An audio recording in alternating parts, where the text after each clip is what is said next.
नमस्कार विद्यार्थी मित्रांनो, पुन्हा एकदा सर्वांचे स्वागत आहे मराठी सक्सेस की फॉर यूट्यूब चॅनलवर। तर मित्रांनो, आजच्या व्हिडिओमध्ये आपण 8 मार्च ते 14 मार्च 2024 या दिवसाचे काही महत्त्वाचे चालू घडामोडी प्रश्न हे सोडून घेणार आहोत। तर मित्रांनो, हे प्रश्न आपल्याला सर्व स्पर्धा परीक्षांसाठी फार महत्त्वाचे असे ठरणार आहेत। व्हिडिओ पूर्ण बघा जेणेकरून आपल्याला व्हिडिओमध्ये फायदा होईल। तर मित्रांनो, व्हिडिओमध्ये आपल्याला 8 मार्च ते 14 मार्च या दिवसाचे सर्व प्रश्न एकाच व्हिडिओत पाहायला भेटणार आहेत। तर मित्रांनो, चला वेळ वाया न घालवता व्हिडिओला सुरुवात करूया। तर मित्रांनो, या ठिकाणी पहिला प्रश्न आहे, केई पनायोर हा नवीन जिल्हा कोणत्या राज्याने घोषित केला आहे? तर मित्रांनो, महत्त्वाचा प्रश्न आहे। खाली आपल्याला 4 पर्याय हे दिलेले आहेत। तर मित्रांनो, याचं जे योग्य उत्तर राहील ते आहे पर्याय 2 अरुणाचल प्रदेश। पुढचा प्रश्न आहे प्रश्न क्रमांक 2, पाण्याखालील मेट्रोचा मार्ग जगात फक्त कोठे आहे? तर मित्रांनो, महत्त्वाचा प्रश्न आहे। तर याचं जे योग्य उत्तर राहील ते आहे पर्याय 3 पॅरिस आणि लंडन। पुढचा प्रश्न आहे प्रश्न क्रमांक 3, देशातील सर्वात खोल मेट्रो स्टेशन कोणत्या राज्यात बांधण्यात आले आहे? तर मित्रांनो, याचं जे योग्य उत्तर राहील ते आहे पर्याय 2 पश्चिम बंगाल येथे। पुढचा प्रश्न आहे प्रश्न क्रमांक 4, भारतीय नौदलाने INS जटायू हा नवीन नौदल तळ कोठे सुरू केला आहे? तर मित्रांनो, याचं जे योग्य उत्तर राहील ते आहे पर्याय 2 मिनिकॉय बेट। पुढचा प्रश्न आहे प्रश्न क्रमांक 5, BSFची पहिली महिला स्नायपर कोण आहे? तर मित्रांनो, महत्त्वाचा प्रश्न आहे। तर याचं जे योग्य उत्तर राहील ते आहे पर्याय 3 सुमन कुमारी। पुढचा प्रश्न आहे प्रश्न क्रमांक 6, कोणत्या बँकेने महत्त्वाकांक्षी ग्राहकांसाठी स्मार्ट चॉईस गोल्ड लोन हे सुरू केले आहे? तर मित्रांनो, याचं जे योग्य उत्तर राहील ते आहे पर्याय 4 कोटक महिंद्रा बँक। प्रश्न क्रमांक 7 आहे, भारताचा गोलंदाज अश्विनने आपला 100वा कसोटी सामना कोणत्या देशाच्या क्रिकेट संघाविरुद्ध खेळणार आहे? तर मित्रांनो, महत्त्वाचा प्रश्न आहे। तर याचं जे योग्य उत्तर राहील ते आहे पर्याय 1 इंग्लंड। पुढचा प्रश्न आहे प्रश्न क्रमांक 8, GST विभागाच्या राज्य आणि केंद्रीय अंमलबजावणी प्रमुखाच्या पहिल्या राष्ट्रीय परिषदेचे आयोजन कोठे करण्यात आले आहे? तर मित्रांनो, याचं जे योग्य उत्तर राहील ते आहे पर्याय 3 दिल्ली येथे। पुढचा प्रश्न आहे प्रश्न क्रमांक 9, पोलाद क्षेत्रातील भारताच्या पहिल्या हरित हायड्रोजन संयंत्राचे उद्घाटन कोणाच्या हस्ते करण्यात आले आहे? तर मित्रांनो, याचं जे योग्य उत्तर राहील ते आहे पर्याय 1 ज्योतिरादित्य सिंधिया। पुढचा प्रश्न आहे प्रश्न क्रमांक 10, जलविज्ञान सर्वेक्षणासाठीचा भारताबरोबरचा करार कोणत्या देशाने स्थगित केला आहे? तर मित्रांनो, महत्त्वाचा प्रश्न आहे। तर याचं जे योग्य उत्तर राहील ते आहे पर्याय 3 मालदीव। पुढचा प्रश्न आहे प्रश्न क्रमांक 11, कोणत्या उद्योग समूहाने गुजरातमधील जमनगर येथे वनतारा हे वन्य प्राण्यांचे भव्य बचाव व पुनर्वसन केंद्र उभारले आहे? तर मित्रांनो, महत्त्वाचा प्रश्न आहे।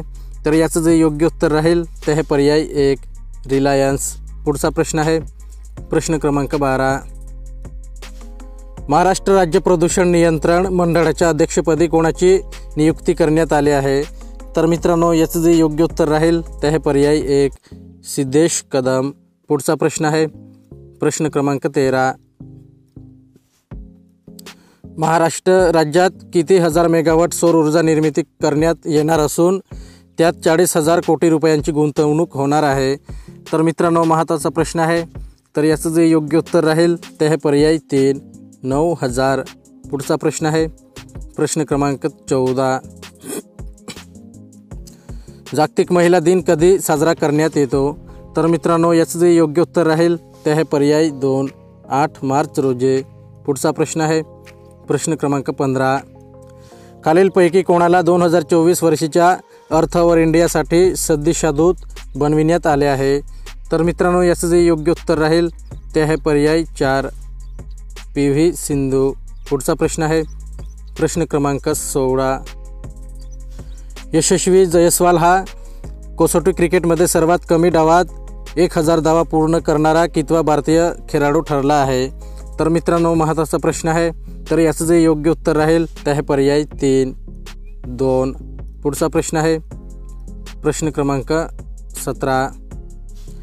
कर्णधार म्हणून रोहित शर्माने कसोटी क्रिकेटमध्ये किती धावा पूर्ण केल्या आहेत? तर मित्रांनो, याचं जे योग्य उत्तर राहील ते आहे पर्याय 2, 1000. पुढचा प्रश्न आहे प्रश्न क्रमांक 18. कोणत्या राज्यातील पर्यटन उद्योगाला चालना देण्यासाठी स्वदेश दर्शन आणि प्रसाद या योजना सुरू करण्यात आल्या आहे? तर मित्रांनो, महत्त्वाचा प्रश्न आहे. तर याचं जे योग्य उत्तर राहील ते आहे पर्याय 1, जम्मू आणि काश्मीर. प्रश्न क्रमांक 19 आहे. शाश्वत विकासासाठी पर्यावरण आराखडा तयार करणारे पुणे महानगरपालिका राज्यात किती ठरले आहेत? तर मित्रांनो, याचं जे योग्य उत्तर राहील ते आहे पर्याय 4, 2. पुढचा प्रश्न आहे प्रश्न क्रमांक 20. सरदार रमेश सिंग अरोरा हे कोणत्या देशाचे पहिले शीख मंत्री ठरले आहेत? तर मित्रांनो, याचं जे योग्य उत्तर राहील ते आहे पर्याय 2, पाकिस्तान. पुढचा प्रश्न आहे प्रश्न क्रमांक 21. भारताची अर्थव्यवस्था सध्या जगात कितव्या क्रमांकाची अर्थव्यवस्था आहे?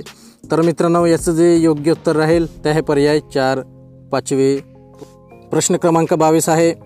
भारताचा GDP सध्या किती ट्रिलियन डॉलर आहे? तर मित्रांनो, महत्त्वाचा प्रश्न आहे. तर याचं जे योग्य उत्तर राहील ते आहे पर्याय 3, 3.8. पुढचा प्रश्न आहे प्रश्न क्रमांक 23. जम्मू आणि काश्मीरमध्ये 6400 कोटी रुपयांच्या प्रकल्पाचे उद्घाटन कोणाच्या हस्ते करण्यात आले आहे? तर मित्रांनो, याचं जे योग्य उत्तर राहील ते आहे पर्याय 1, नरेंद्र मोदी यांच्या हस्ते. पुढचा प्रश्न आहे प्रश्न क्रमांक 24. कोणत्या राज्याच्या सरकारने मुख्यमंत्री युवा उद्यमी विकास अभियान सुरू केले आहे? तर मित्रांनो, याचं जे योग्य उत्तर राहील ते आहे पर्याय 3, उत्तर प्रदेश. पुढचा प्रश्न आहे प्रश्न क्रमांक 25. उत्तर प्रदेश सरकारने सुरू केलेल्या मुख्यमंत्री युवा उद्यमी विकास अभियान अंतर्गत किती लाख रुपयांचे लोन देण्यात येणार आहे? तर मित्रांनो, याचं जे योग्य उत्तर राहील ते आहे पर्याय 2, 5. तर मित्रांनो, आपला व्हिडिओ कंप्लीट झालेला आहे. व्हिडिओ आवडला असेल तर व्हिडिओला नक्की लाईक करा आणि असेच नवनवीन व्हिडिओ पाहण्यासाठी चॅनलला सुद्धा सबस्क्राईब करून घ्या. तर मित्रांनो, चला पुढच्या व्हिडिओला भेटूयात.